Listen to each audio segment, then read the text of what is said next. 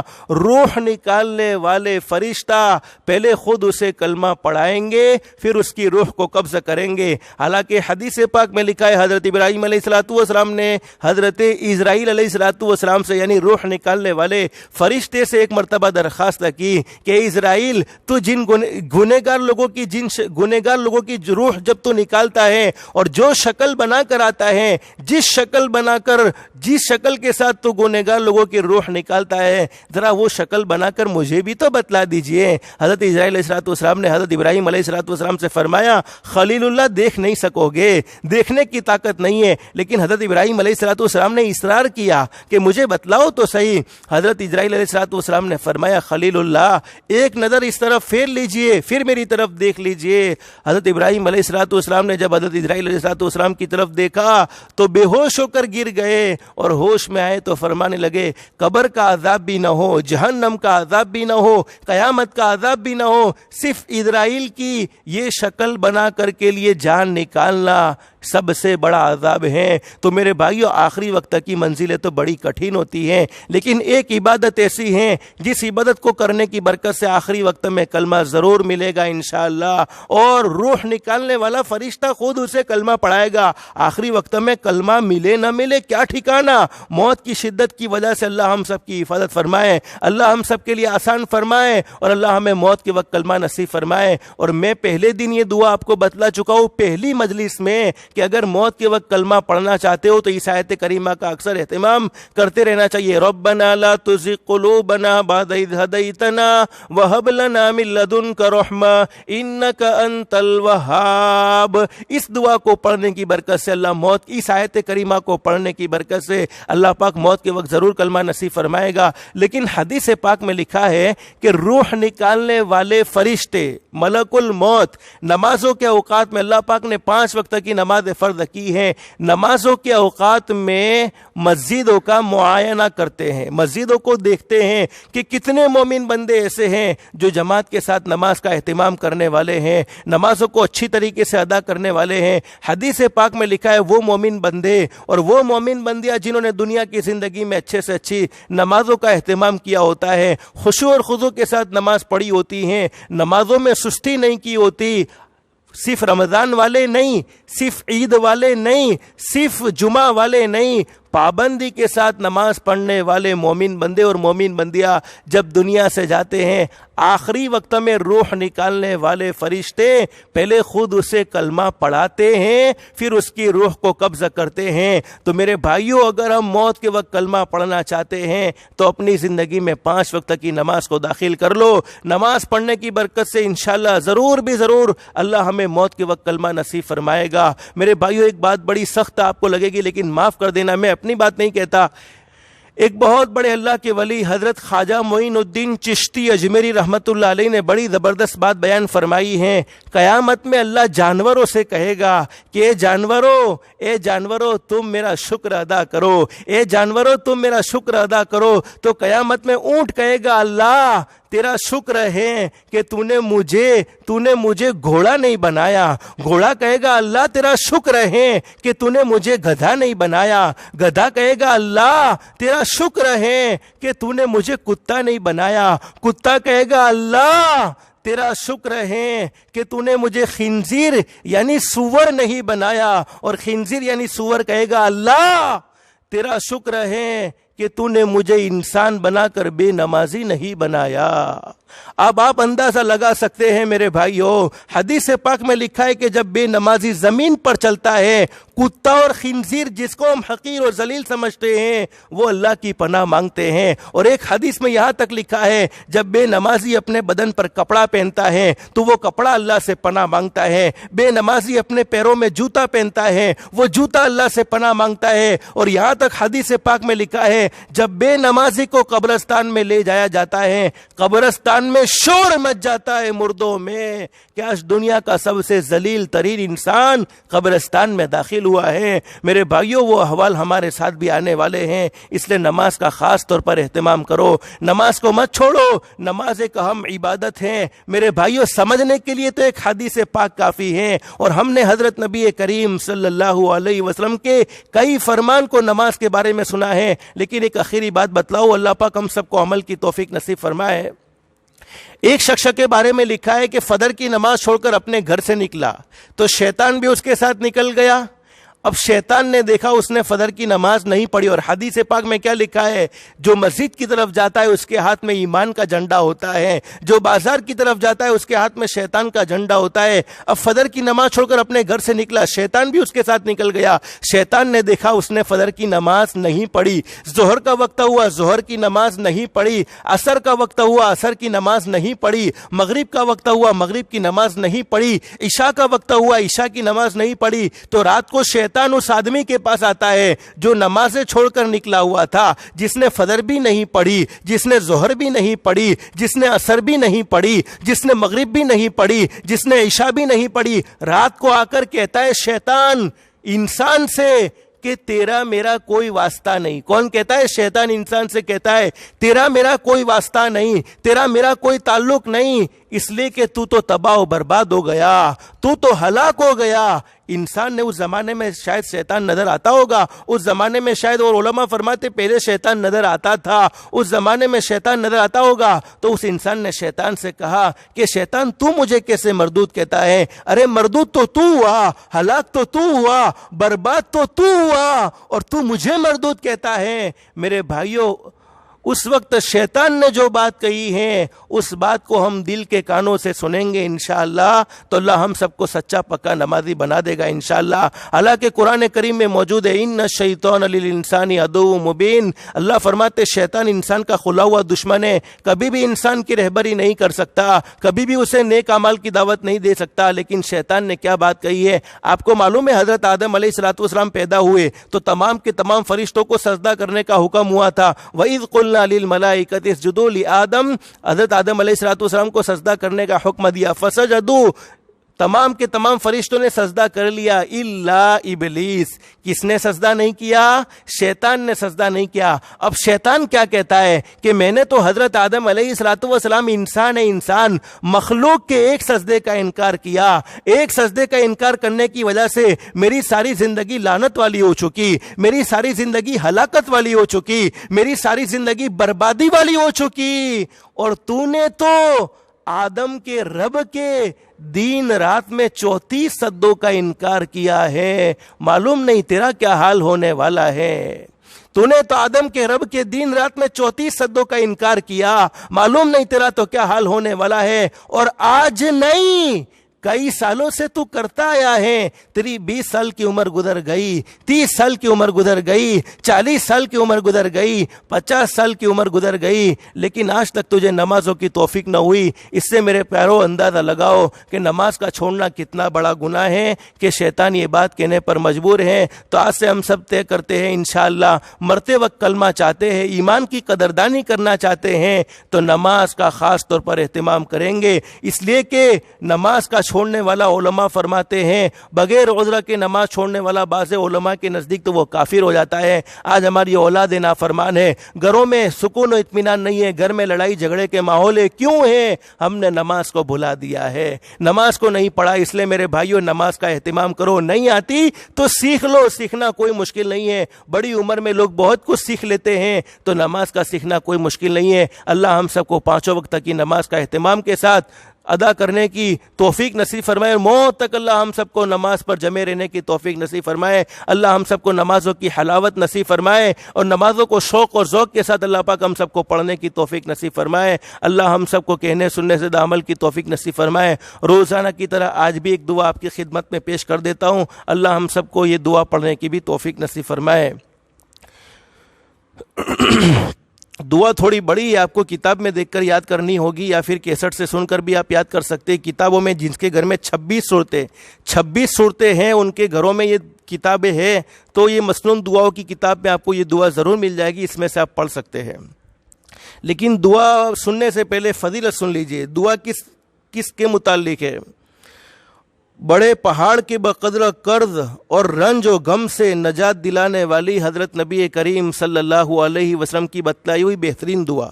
حدیث پاک میں لکھا ہے کہ ایک مرتبہ ہمارے آقا تاجدار مدینہ محمد رسول اللہ صلی اللہ علیہ وسلم تشریف فرما ہے، ایک صحابی حضرت نبی کریم صلی اللہ علیہ وسلم کی خدمت عالیہ میں تشریف لائے۔ صحابی کا نام حدیثوں میں حضرت ابو امامہ رضی اللہ تعالیٰ عنہ ملتا ہے۔ فرمایا نبی کریم صلی اللہ علیہ وسلم سے آ کر، میرے محبوب، مجھے قرض اور غم نے پریشان کر دیا ہے، قرض اور غم نے گھیر لیا ہے، یعنی قرض کی وجہ سے پریشان ہو گیا، وہ غم میرے دماغ پر سوار ہو چکے ہیں، غم اور ٹینشن نے مجھے پریشان کر دیا ہے۔ حضرت نبی کریم صلی اللہ علیہ وسلم نے صحابی سے فرمایا، میں تجھے ایسی دعا نہ بتلاؤں کہ جب تو اسے پڑھے تو اللہ رب العالمین ہر غم کو دور کر دے گا اور تیرا قرض بھی ادا ہو جائے گا۔ صحابی نے عرض کیا، یا رسول اللہ صلی اللہ علیہ وسلم ضرور ارشاد فرمائیے۔ تو حضرت نبی کریم صلی اللہ علیہ وسلم نے یہ دعا بتلائی۔ وہ صحابی، میں دعا آپ کو پڑھ کر بتلاتا ہوں، وہ صحابی بیان فرماتے، میں نے اس دعا کو پڑھنا شروع کیا، اللہ رب العالمین نے میرا غم بھی دور کر دیا، میرے ٹینشن بھی ختم کر دیے اور میرا قرض بھی ادا کر دیا۔ علماء فرماتے اگر پہاڑ کے بقدر بھی قرض ہوگا تو اس دعا کو پڑھنے کی برکت سے اللہ پاک قرض سے نجات نصیب فرمائے گا اور اللہ پاک قرض کے ادا کرنے کے اسباب پیدا فرمائے۔ قرض تو ادا کرنا ہی چاہیے، قرض کو چھوڑنا نہیں چاہیے، اسباب کا اختیار کرنا چاہیے، لیکن اللہ پاک خود غیبی مدد فرمائے گا۔ اب وہ دعا کون سی ہے؟ لیکن یہ بات بھی یاد رکھو، قرض اگر ضرورت کو پورا کرنے کے لیے لیا جاتا ہے تو اللہ کی طرف سے مدد ہوتی ہے، لیکن شوق پورا کرنے کے لیے اچھے سے اچھا موبائل چاہیے، جیب میں پیسے نہیں لیکن 50,000 کا موبائل چاہیے، جیب میں پیسے نہیں لیکن لاکھ روپے کی گاڑی چاہیے، اور شوق پورا کرنے کے لیے قرض لیا جاتا ہے تو اس میں اللہ کی مدد نہیں ہوتی ہے۔ اللہ کی مدد تو ضرورت کے لیے کہ اچانک کی بیماری آ گئی، کوئی پریشانی آ گئی یا کوئی معاملہ پیش آ گیا اور ہم قرض مانگ رہے ہیں تو اللہ پاک اس کے ادا کرنے کا اہتمام اور اللہ پاک اس میں مدد فرمائیں گے۔ وہ دعا سن لیجئے، اللہم انی اعوذ بک من الہم والحزن واعوذ بک من العجز والکسل واعوذ بک من البخل والجبن واعوذ بک من غلبۃ الدین وقہر الرجال۔ دعا تھوڑی بڑی ہے، آپ کو یاد کرنے میں مشکل ہی ہوگی، لیکن یاد کر لو گے تو انشاءاللہ ایک دو مرتبہ اندر دیکھ دیکھ کر پڑھتے رہو گے تو انشاءاللہ یاد ہو جائے گی۔ اللہم انی اعوذ بک من الہم والحزن واعوذ بک من العجز والکسل واعوذ بک من البخل والجبن واعوذ بک من غلبۃ الدین وقہر الرجال۔ یہ دعا پڑھنے کی برکت سے اللہ رب العالمین پہاڑ کے برابر قرض ہوگا تب بھی اللہ پاک دور فرما دیں گے اور زندگی کے تمام ٹینشنوں کو اللہ پاک ختم فرما دیں گے۔ اللہ پاک ہم سب کو یہ دعا پڑھنے کا بھی اہتمام کی توفیق نصیب فرمائے۔ باقی باتیں رہ گئی، زندگی رہی تو انشاءاللہ حدیث پاک میں جو تیسری بات بیان فرمائی ہے آئندہ ذکر کریں گے۔ اللہ ہم سب کو کہنے سننے سے زیادہ اخلاص، استخلاص اور استقامت کے ساتھ عمل کی توفیق نصیب فرمائے۔ آمین یا رب العالمین۔ وآخر دعوانا ان الحمد للہ رب العالمین۔ درود شریف پڑھ لے، اللہم صلی علی محمد وعلی آل محمد کما صلیت علی ابراہیم وعلی آل ابراہیم انک حمید مجید، اللہم بارک علی محمد وعلی آل محمد کما بارکت علی ابراہیم وعلی آل ابراہیم انک حمید مجید۔ الہ العالمین ہم سب کے گناہوں کو معاف فرما دے۔ مولا کریم زندگی گناہوں میں گزر گئی، نافرمانیوں میں گزر گئی، مولا کریم ہم سب کو معاف فرما دے۔